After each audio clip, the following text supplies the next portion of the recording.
What's up guys? For today's video, ang akong i-flex diri is maglaag-laag rami sa usa sa pinakasikat na lugar diri sa Cebu, ang Tops.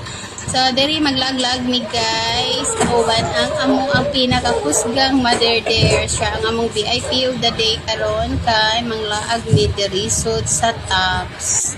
Og dere na gisugda na niya og paso-paso guys kay iya hamang gini ang tanang adlaw nun guys kay siya ang among VIP guest.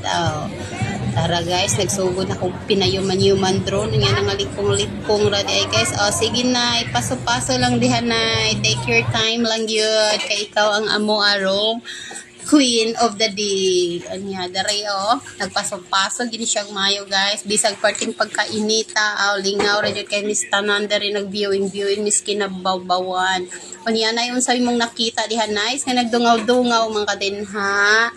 Mao diri siya guys, overlooking siya, makita ang tibok Cebu pag di ka diring dapita. Pero ang imong makitaan mura na jud mga aninipot diri magpatuyok na sa ta kay mura man sa tani og nagyuman-yuman drone.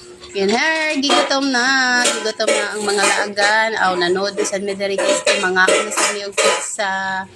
And maujud ni ang among my favorite di ay. Kay dili din nila favorite guys. Ako ray may favorite ang pizza guys. Unya nadala na lang na sila guys. Kay daghan man kay kung gi-order guys. Ready na lang. Kaon na lang sad sila. Og appeal. And mauna ni siya guys. Padayon na mis paghungit kay maglaag-laag na pod meron og balik. And here is nagpasok-pasok na sa diya akong kinakusgang kuya guys. Nakawal nagpaso-paso na sila guys. Nag-practice yung human drone. Ay ko guys. Kaya na vlogger naman po dining ako ang nanay guys. Nag-video sa siya guys. Iya ha. O niya ang doha guys. Kaya mga dodo na sila sa taas.